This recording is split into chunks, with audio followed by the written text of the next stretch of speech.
ನಮ್ಮಮ್ಮನೂ ಹೇಳೋರು, ನಾವು ಉಟ್ಕೊಂಡಂತ ಬಟ್ಟೆನ ಹಿಂಗೆ ಡ್ರೆಸ್ನ ಪಂಚೆನ ಮುದುರ್ಸ್ಕೊಂಡು ಹಿಂಗೆ ಕೂತ್ಕೋಬೇಕು, ಅದು ತಗಲ್ಬಾರ್ದು. ಆಮೇಲೆ ಎರಡೂ ಕೈ ಮುಟ್ಟಬಾರ್ದು, ಬಲಗೈಲಿ ಮಾತ್ರ ಮುಟ್ಟಬೇಕು. ನಾವು ಊಟ ಶುರು ಮಾಡಿ ಮುಗಿಯುವ ತನಕ, ಹೋಗಿ ಸಿಂಕ್ಗೆ ಹಾಕಿ ತೊಳೆದಿಡೋ ತನಕ ಎಡಗೈಯಿಂದ ಅದನ್ನ ನಾವು ಮುಟ್ಟಬಾರ್ದು. ಸೊ ಒಂದೇ ಕೈ, ಈ ಕೈಗೆ ಏನು ಕೆಲಸ ಇಲ್ಲ. ಹಾಗೇನಾದ್ರು ನೀರು ಕುಡಿಯೋಗಿದ್ರೆ ಹಿಂಗೆ ಎತ್ತಿ ಕುಡಿಬೇಕು ಅಂತ ನೋಡಿ. ಇದರಲ್ಲಿ ಕಷ್ಟ. ನಾನು ಮನೇಲಿ ಸುಮಾರು ಸಲ ಎತ್ತಿ ಕುಡಿತೀನಿ, ಇದು ಮೈ ಮೇಲೆ ಸುರಿಯತ್ತೆ. ಇದರ ಡಿಸೈನ್ ಹಂಗಿದೆ, ಇದು ಪೋರ್ಸಲೇನು, ಈ ತರ ಡಿಸೈನ್ ಅಲ್ಲಿ ಆಗೋದಿಲ್ಲ.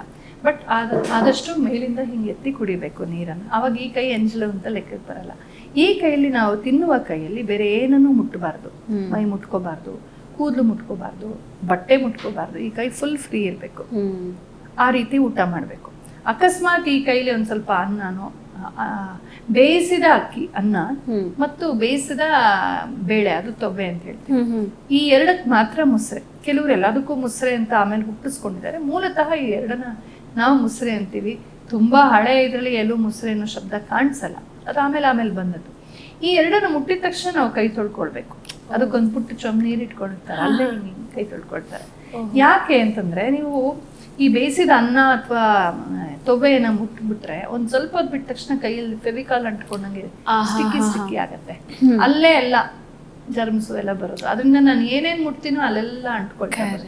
ಆಮೇಲೆ ಗುಡ್ಸೋವಾಗ ಸಾರಿಸೋವಾಗ ಅದು ಅಲ್ಲೇ ಅಂಟು ಉಳ್ಕೋಬಹುದು, ಪಾತ್ರೆ ಎಲ್ಲ ಅಂಟಂಟಾಗ್ಬೋದು. ಮೊದಲನೇದಾಗಿ ಈ ಕೈ ಬಳಸಲೇಬಾರ್ದು. ಬಳಸಿದ್ರು ಮೇಲಿಂದ ಎತ್ಕೊಂಡು ನೀರನ್ನ ಕುಡಿಬೇಕು. ಅಕಸ್ಮಾತ್ ಮುಸ್ರೆ ಮುಟ್ಟಿದ್ರೆ ತಕ್ಷಣ ಕೈ ತೊಳಿಬೇಕು. ಇವತ್ತಿಗೂ ನಮ್ಮಮ್ಮ ಅವರೆಲ್ಲ ಮಾಡ್ತಾರೆ, ನಾವು ಕೂಡ ಹಬ್ಬ ಹರಿದಿನಗಳೆಲ್ಲ ಪಾಲಿಸ್ತೀವಿ. ತುಂಬಾ ಅರ್ಥಪೂರ್ಣವಾಗಿತ್ತು. ಯಾಕೆ ಅಂದ್ರೆ ನಾವು ಸಮೂಹದಲ್ಲಿ ಬದುಕೋರು. ಹಿಂದೆ ಎಲ್ಲ ಜಾಯಿಂಟ್ ಫ್ಯಾಮಿಲಿ, ಒಟ್ಟೊಟ್ಟಿಗೆ ಇರೋರು. ನ್ಯೂಕ್ಲಿಯರ್ ಫ್ಯಾಮಿಲಿ ಅಂದ್ರೂ ಕೂಡ 3 ಜನ 4 ಜನ ಇದ್ದೇ ಇರ್ತಾರಲ್ಲ. ಸೊ ನನ್ನ ಒಬ್ಬಳ ಅಚಾತುರ್ಯದಿಂದ ಎಲ್ರಿಗೂ ತೊಂದರೆ ಆಗ್ಬಾರ್ದು. ಇವತ್ತು ಹಂಗೆ ತಿಂತಾ ಇರೋದು, ಹಂಗೆ ಬಡಿಸ್ಕೊಳ್ತಾ ಇರೋದು, ತಿನ್ನೋ ಕೈಯಲ್ಲೇ ಹಿಂಗೆ ಬಡಿಸ್ಕೊಳ್ಳೋ ಅಂಥದ್ದು, ಚಮಚ ಇಟ್ಕೊಂಡು ತಿನ್ನೋದ್ರಿಂದ ಅದು ಚಮಚದ ಜೊತೆಗೆ ನಮ್ಮ ಕೈಯೂ ತಗಲಿರುತ್ತೆ, ಹಾಗೆ ತೊಗೊಳೋದು, ಎರಡೂ ಕೈಲಿ ಬಡಿಸ್ಕೊಂಡು ತಿನ್ನೋದು. ನಾನು ನೋಡಿದ್ದೀನಿ. ನಾನು ವಿದೇಶಕ್ಕೆ ಹೋದಾಗ ಒಂದ್ಸಲ ಊಟಕ್ಕೆ ಕೂತಿದ್ದೀವಿ. ನಾನು ಸಸ್ಯಾಹಾರಿ, ಸೊ ಒಂದಿಷ್ಟು ಏನೇನೋ ತರಕಾರಿಗಳು, ಅದು ಇದು ಸೊಪ್ಪು ಎಲ್ಲ ಇಟ್ಬಿಟ್ಟಿದ್ರು. ನನ್ನ ಇನ್ನೇನೂ ಇರಲಿಲ್ಲ, ಅನ್ನ ಇಲ್ಲ, ಚಪಾತಿ ಇಲ್ಲ, ಏನು ಮಾಡೋದು? ಅಲ್ಲಿ ಹೋಗಿದ್ದ ಕರ್ಮಕ್ಕೆ ಅದು ತಿನ್ನಬೇಕು. ತಿಂತಾ ಇದ್ದೀನಿ, ಪಕ್ಕದಲ್ಲಿ ಏನೇನೋ ಮಾಂಸ ತಿಂತಾ ಇದ್ರು. ಅವ್ರು ಹಿಂಗೆ ತಿಂತಾ ಇದ್ದಾರೆ ಎರಡೂ ಕೈ, ಹಂಗೆ ತೊಗೊಂಡು ಹಿಂಗೆ ಬಡಿಸ್ಕೊಂಡು ನನ್ನ ಇದನ್ನ. ನನಗೆ ತಿನ್ನೋಕೆ ಆಗಲಿಲ್ಲ ಸ್ಟಾಪ್ ಅಲ್ಲಿಗೆ. ಅಂದರೆ ನಮಗೆ ಅಷ್ಟು ಸೆನ್ಸಿಟಿವ್ ಇರ್ತೀವಿ ಅದಕ್ಕೆ. ಅವ್ರಿಗೆ ಅನ್ಸೋದೆ, ಅವ್ರೇನು ಪಾಪ ನನಗೆ ನೋಯಿಸ್ಬೇಕು ಅಂತ ಮಾಡಿಲ್ಲ, ಬಟ್ ಅವ್ರಿಗೆ ಅದು ಸಹಜ. ತಿಂತಾ ಇರುವ ಫೋರ್ಕಲ್ಲೇ ನೈಫಲ್ಲಿ ಹಿಂಗೆ ಎತ್ತಾಕೊಳ್ಳೋದು, ಅದು ಅವ್ರ ಮಾಂಸ ತಿನ್ನುವ ಹಾಗೆ ಮಾಡಿದಾಗ ನಂಗೆ ಇನ್ನೂ ಸರಿ. ಅಂದರೆ ನಮ್ಮಲ್ಲಿ ಸಂಹಿತೆ ಹೆಂಗಿದೆ ಅಂದರೆ, ನಮ್ಗೆ ಅಷ್ಟು ಸೆನ್ಸಿಟೈಸ್ ಆಗಿದ್ದೀವಿ ನಾವು. ಹಾಗಾಗಿ ಎರಡೂ ಕೈಲಿ ತಿನ್ನೋದು, ಮುಟ್ಟೋದು ಮಾಡಬಾರ್ದು. ಅದಕ್ಕೆ ಸಾಮಾನ್ಯವಾಗಿ ಮನೆಯವರೆಲ್ಲ ಊಟ ಕೂತ್ಕೊಂಡ್ರೆ ಮನೆಯ ಹೆಂಗಸರು, ಅಮ್ಮ, ಅಜ್ಜಿ, ಅತ್ತೆ, ಚಿಕ್ಕಮ್ಮ ಅಂಥವ್ರು ಬಡಿಸ್ತಾರೆ, ಅಥವಾ ಗಂಡಸರು ಬಡಿಸ್ತಾರೆ, ತೊಂದರೆ ಇಲ್ಲ. ಒಬ್ರು ಬಡಿಸ್ಬೇಕು, ಇನ್ನೊಬ್ರು ತಿನ್ಬೇಕು. ಆಮೇಲೆ ಅವ್ರು ಕೂತ್ಕೊಂಡು ತಿನ್ಬೇಕು, ಇವ್ರು ಬಡಿಸ್ಬೇಕು. ಒಟ್ಟಿನಲ್ಲಿ ಒಬ್ರು ಬಡಿಸಿದಾಗ ಚೆನ್ನಾಗಿ ತಿಂತೀವಿ. ನಾವೇ ಹಾಕೊಂಡಾಗ ಏನೋ ತಿಂತೀವಿ, ಒಬ್ರು ಬಡಿಸಿದಾಗ ಹೊಟ್ಟೆ ತುಂಬ ತಿಂತೀವಿ. ಸ್ವಭಾವ ಮತ್ತೆ ಒಂಥರ ವಿ ಫೀಲ್ ಗುಡ್. ಒಬ್ರು ಬಡಿಸ್ತಾ ಇದ್ರೆ, ಉಪಚಾರ ಮಾಡ್ತಾ ಇದ್ರೆ ಯಾರಿಗೂ ಇಷ್ಟ ಆಗಿಲ್ಲ, ಚೆನ್ನಾಗಿರುತ್ತೆ. ಪೂರ್ವದಲ್ಲಿ ನೀವು ಕೇಳಿದ ಇದು ಮಂತ್ರ ಯಾಕೆ ಹೇಳ್ತಾರೆ ಅಂತ. ಯಾಕೆ ಅಂದ್ರೆ, ಈ ಭೋಜನ ವಿಧಿ ಅನ್ನೋದು ಕೇವಲ ದೇಹಕ್ಕೆ ಆಹಾರ ಸೇರಿ ನಮ್ಗೆ ಶಕ್ತಿ ಕೊಡುತ್ತೆ ಅಂತಲ್ಲ, ಇದೊಂದನ್ನ ಯಜ್ಞ ಅಂತ ಕರೀತಾರೆ. ಅಹಂ ವೈಶ್ವಾನರೋ ಭೂತ್ವ ಪ್ರಾಣಿನಾಂ ದೇಹಮಾಶ್ರಿತ ಪ್ರಾಣಾಪಾನ ಸಮಾಯುಕ್ತಂ ಪಚಾಮ್ಯನ್ನಂ ಚತುರ್ವಿಧಂ. ಕೃಷ್ಣ ಹೇಳ್ತಾನೆ, ನಾನೇ ಎಲ್ಲ ಜೀವಿಗಳ ಹೊಟ್ಟೆಯಲ್ಲಿ ವೈಶ್ವಾನರ ಅಗ್ನಿ ಆಗಿತ್ಕೊಂಡು, ಅದೊಂದು ಜಠರಾಗ್ನಿ, ವೈಶ್ವಾನರ ಅನ್ನುವ ಅಗ್ನಿ ಆಗಿತ್ಕೊಂಡು ಪ್ರಾಣಾಪಾನ ಸಮಾಯುಕ್ತ, ಪ್ರಾಣ ಅಪಾನ ಅಂತ 5 ಪಂಚ ಪ್ರಾಣಗಳಿರುತ್ತೆ. ಈ ದೇಹ ಒಂದೇ ಅಲ್ಲ, ನಾವು ದೇಹದೊಳಗೆ ಪ್ರಾಣಶಕ್ತಿ ಇರುತ್ತೆ, ಕರೆಂಟ್ ಇದ್ದಂಗೆ ಎನರ್ಜಿ, ಅದು ಎಲ್ಲವನ್ನ ಮಾಡಿಸ್ತಾ ಇದೆ. ಈಗ ರಕ್ತ ಮೇಲಿನ ಕೆಳಗೆ ಹೆಂಗ್ ಹೋಗುತ್ತೆ? ಯಾರು ಪಂಪ್ ಮಾಡ್ತಾ ಇದ್ದಾರೆ? ಗುರುತ್ವಾಕರ್ಷಣಕ್ಕೆ ರಕ್ತ ಎಲ್ಲ ಹೋಗಿ ಕಾಲಲ್ಲಿ ಕುತ್ಕೋಬೇಕಾಗಿತ್ತಾನೆ ನಮ್ಮಲ್ಲಿ. ಅದು ಹೆಂಗ್ ಮೇಲೆ ಕೆಳಗೆ ಹೋಗ್ತಿದೆ ಯೋಚನೆ ಮಾಡಿ. ಯಾವ್ದೋ ಶಕ್ತಿ ಅದನ್ನ, ಅದೇ ಆ ಶಕ್ತಿ, ಪ್ರಾಣ ಪಾನ ಉದಾನ ವ್ಯಾನ ಸಮಾನ ಶಕ್ತಿಗಳು ಅದನ್ನ ಮಾಡಿಸ್ತಾ ಇವೆ. ಅದಕ್ಕೂ ಆಹಾರ ಬೇಕು, ಮನಸ್ಸಿಗೆ ಆಹಾರ ಬೇಕು, ವಿಜ್ಞಾನಮಯ ಕೋಶ ಬುದ್ಧಿಗೆ ಆಹಾರ ಬೇಕು, ದೇಹಕ್ಕೆ ಆಹಾರ ಬೇಕು. ಸೊ ಇಷ್ಟು ನಮ್ಮ ಇಡೀ ಸಿಸ್ಟಮ್ ಏನಿದೆ, ಇಕೋಸಿಸ್ಟಮ್, ಇದಕ್ಕೆ ಆಹಾರ ಬೇಕು.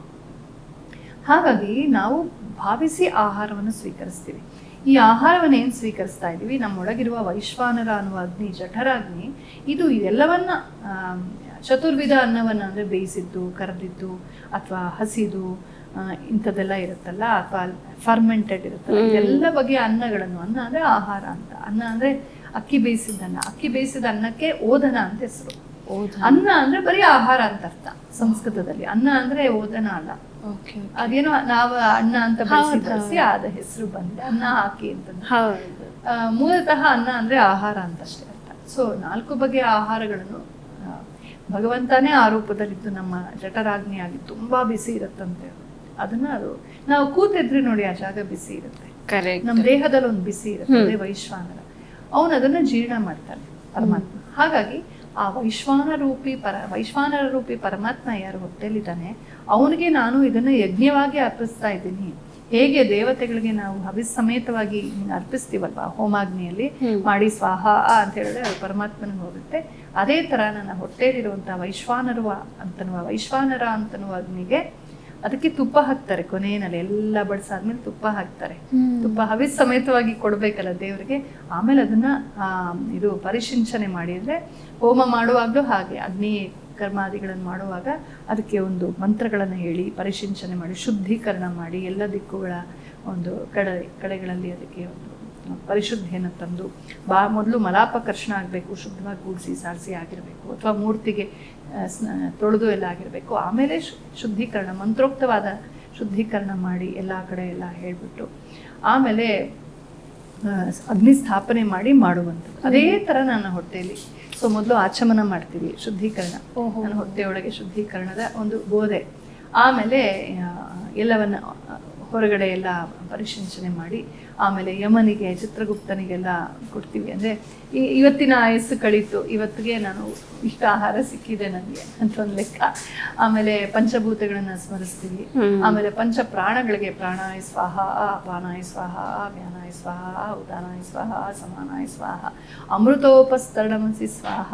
ಇದೆಲ್ಲ ಅಮೃತವಾಗಿ ನನ್ನ ಹೊಟ್ಟೆಯಲ್ಲಿ ನಿಲ್ಲಲಿ, ಇದು ಅಮೃತವಾಗಿ ನನಗೆ ಶಕ್ತಿ ಕೊಡಲಿ, ಆಯಸ್ಸು ಕೊಡಲಿ, ಭಗವಂತ ಕೊಟ್ಟಿದ್ದಾನೆ, ತುಂಬ ಧನ್ಯವಾದ ಅಂತ ಭೂಮಿಗೆ ನಮಸ್ಕಾರ ಮಾಡಿ, ಭೂಮಾತೆ ತಾನೇ ಕೊಟ್ಟಿದ್ದೆಲ್ಲ, ವನಸ್ಪತಿಗಳಿಗೆ ನಮಸ್ಕಾರ ಮಾಡಿ, ಆಮೇಲೆ ಅನ್ನದಾತ ಸುಖಿ ಭವ ಅಂತ ಹೇಳ್ತೀವಿ ಕೊನೆಯಲ್ಲಿ, ಊಟ ಹಾಕದಂಥವ್ರಿಗೆ. ಇದನ್ನೆಲ್ಲ ಕೊಟ್ಟಂಥ ವನಸ್ಪತಿಗಳು ಅವರೆಲ್ಲರನ್ನ ಭಾವಿಸಿ ಸ್ಮರಿಸಿ ಧನ್ಯವಾದ ಹೇಳಿ ತುಂಬ ಸಂತೋಷವಾಗಿ ಅದನ್ನು ಸ್ವೀಕರಿಸ್ತೀವಿ. ಮೊದಲು ಪಾಯಸ ತಿನ್ಬೇಕು ಅಂತ. ಅದಕ್ಕಿಂತ ಮುಂಚೆ ನೋಡಿ, ನಮ್ಮಲ್ಲಿ ಅಟ್ಲೀಸ್ಟ್ ಕರ್ನಾಟಕದ ಮಟ್ಟಿಗೆ ಎಲ್ಲ ಕಡೆ ಹಿಂಗೆ ಇರುತ್ತೆ ಅಂತ ಹೇಳಕ್ಕಲ್ಲ, ನಮ್ಮ ಕರ್ನಾಟಕದ ಭೋಜನ ಸಂಹಿತೆ ಬಾಳೆ ಎಲೆ ಊಟ ತುಂಬಾ ಫೇಮಸ್ ಕರ್ನಾಟಕದಲ್ಲಿ ಅಲ್ವಾ. ಸೊ ಇಲ್ಲಿಂದ ಶುರು ಆಗುತ್ತೆ. ಇಲ್ಲಿ ಉಪ್ಪು ಹಾಕ್ತಾರೆ ಮೊದಲು, ಇಲ್ಲಿ ಮೊದಲು ಎಲೆಗೆ ಅಂತ ಮೊದಲು ಒಂದ್ ಸ್ವಲ್ಪ ಪಾಯಸ ಬಡಿಸ್ತಾರೆ, ಅಂದ್ರೆ ದ್ರವವಾಗಿರುವಂತ ಒಂದು ಸ್ವೀಟು ಪಾಯಸವನ್ನು ಹಾಕ್ತಾರೆ. ಆಮೇಲೆ ಉಪ್ಪು, ಆಮೇಲೆ ಹೆಸರುಬೇಳೆ ಕೋಸಂಬರಿ, ಆಮೇಲೆ ಕಡಲೆಬೇಳೆ ಕೋಸಂಬರಿ, ಆಮೇಲೆ 4 ತರ ಪಲ್ಯ, ಇಲ್ಲದ್ರೆ 2 ತರ ಪಲ್ಯ, ಈ ನಡುವೆ ಅಂತೂ 1 ತರ ಪಲ್ಯಕ್ಕೆ ಬಂದಿದೆ. ಆಮೇಲೆ ಸೆಕೆಂಡ್ ರೋ ಅಲ್ಲಿ ಗೊಜ್ಜಿರುತ್ತೆ, ಆಮೇಲೆ ಹಪ್ಪಳ ಸಂಡಿಗೆ ಅಂತದ್ದು ಹಾಕ್ತಾ ಬರ್ತಾರೆ, ಆಮೇಲೆ ಮಜ್ಜಿಗೆ ಹುಳಿ ಅಥವಾ ಹಸಿ ಮಜ್ಜಿಗೆ ಹಾಕ್ತಾರೆ, ಆಮೇಲೆ ಸ್ವಲ್ಪ ಚಟ್ನಿ ಹಾಕ್ತಾರೆ ಮಾಡ್ತಾರೆ, ಆಮೇಲೆ ಇಲ್ಲೇನೋ ಒಂದು ಸ್ವೀಟು ಭಕ್ಷ್ಯ ಬರ್ಫಿ ಅಂತದ್ದು ಹಾಕ್ತಾರೆ. ಥರ್ಡ್ ರೋನಲ್ಲಿ ಈ ಕಡೆ ಚಿತ್ರಾನ್ನನೋ ಪುಳಿಯೋಗರೆನೋ ಏನಾದಿರುತ್ತೆ, ಈ ಕಡೆ ಮೂಲೆಯಲ್ಲಿ ಪಾಯಸ ಇರುತ್ತೆ, ಆಮೇಲೆ ಮಧ್ಯದಲ್ಲಿ ಅನ್ನ ಇರುತ್ತೆ, ಅನ್ನದ ಮೇಲೆ ತೌವೆ ಮೇಲೆ ತುಪ್ಪ. ತುಪ್ಪ ಹಾಕೋರ್ಗು ಕಾಯ್ಬೇಕು ನಾವು. ಅಲ್ಲಿ ಗೋಡಂಬಿ ಕಾಣಿಸ್ತಾ ಇರುತ್ತೆ, ಈಗ ಹಾಕ್ತಿರುವಾಗ ತಿಂತಾ ಇರ್ತಾರೆ, ತಪ್ಪು ಅದು. ಎಲ್ಲ ಹಾಕಿ ಆದ್ಮೇಲೆ ಸ್ಟಾರ್ಟ್ ಮಾಡ್ಬೇಕು, ಅದೇ ಕ್ರಮ. ಮದುವೆ ಮನೆಗಳಲ್ಲಿ ಬಫೆನೂ ಬಂದು ಹೋಯ್ತು, ಎಲ್ಲ ಬಿಟ್ಟು ಹೋಗ್ಬಿಟ್ಟಿದೆ ಅನ್ಯಾಯವಾಗಿ. ಮಾಡಿದ್ರೆ ಚೆನ್ನಾಗಿರತ್ತೆ, ಅವಾಗೆಲ್ಲ ಕಾಯ್ತಾ ಇರ್ತಾರೆ, ಅದ್ ನೋಡ್ತಾ ಇರ್ತೀವಲ್ವಾ, ಅಲ್ಲೊಂದು ಸೈಕಾಲಜಿ ಇದೆ. ಇದೆಲ್ಲ ನೋಡುವಾಗ ಒಂಥರ ನಾಲ್ಗೆಯಲ್ಲಿ ಬರುತ್ತೆ, ತಿನ್ನೋದಕ್ಕೆ ನಾವು ತಯಾರಾಗ್ತಾ ಇದೀವಿ ಮಾನಸಿಕವಾಗಿ. ಆಮೇಲೆ ಘಮ ಘಮ ಸುವಾಸನೆ ಬರ್ತಾ ಇದೆ, ಎಲ್ಲ ಆಗ್ತಿದೆ, ಕೈ ಹಾಕ್ತಿದೆ, ಬೇರೆ ತಿನ್ಬೇಡ ಮಂತ್ರ ಹೇಳಿಲ್ಲ ಅಂತ ಹೇಳ್ತಾರೆ. ಎಲ್ಲ ಆದ್ಮೇಲೆ ಎಲ್ಲರೂ ಒಟ್ಟಿಗೆ ಆ ಯಜಮಾನ ಬಂದು ಎಲ್ರಿಗೂ ಬಡಿಸ್ಬಿಟ್ಟು ಹಿಂಗ್ ಹಾಕ್ಬಿಟ್ಟು ಭಗವಂತನಿಗೆ ಅಂತ ಹಿಂಗೊಂದು ಅರ್ಘ್ಯ ಕೊಡ್ತಾರೆ. ಆಮೇಲೆ ಭಗವಂತನಿಗೆ ನಾವೆಲ್ಲ ಬಂದ ಅತಿಥಿಗಳೆಲ್ಲ ದೇವತಾ ಸ್ವರೂಪಿಗಳು ಅಂತ ಅವರು ಅರ್ಘ್ಯ ಕೊಡ್ತಾರೆ. ಆಮೇಲೆ ಎಲ್ರಿಗೂ ದಕ್ಷಿಣೆ ಬೇರೆ, ದಕ್ಷಿಣೆ ನೋಡಿದಾಗ ಖುಷಿ ಆಗುತ್ತೆ. 10 ರೂಪಾಯೋ 50 100 ಏನೋ ಕೊಡ್ತಾರಲ್ಲ ತೋಚದ ಹಾಗೆ, ಅದ್ ನೋಡಿದಾಗ ಇನ್ನೂ ಖುಷಿ ಆಗತ್ತೆ. ಆಮೇಲೆ ಒಟ್ಟಿಗೆ ಭೋಜನ ಕಾಲೇ ಸೀತಾರಾಮ ಸ್ಮರಣಂ ಅಂತ ಹೇಳಿ ಬ್ರಹ್ಮಾರ್ಪಣಂ ಬ್ರಹ್ಮಾವಿಹಿ, ಈ ಯಜ್ಞವನ್ನ ಸೂಚಿಸುವಂತ ಸುಂದರವಾದ ಒಂದು ಶ್ಲೋಕ ಭಗವದ್ಗೀತೆಯಲ್ಲಿ, ಅದನ್ನ ಹೇಳ್ತೀವಿ. ಅಂದ್ರೆ ಹೊಟ್ಟೆಲಿರುವ ವೈಶ್ವಾನರನಿಗೆ ಈ ಆಹಾರವನ್ನ ನೈವೇದ್ಯವಾಗಿ ಕೊಡ್ತಾ ಇದ್ದೀನಿ ಅನ್ನುವ ಒಂದು ಯಜ್ಞ ಭಾವ.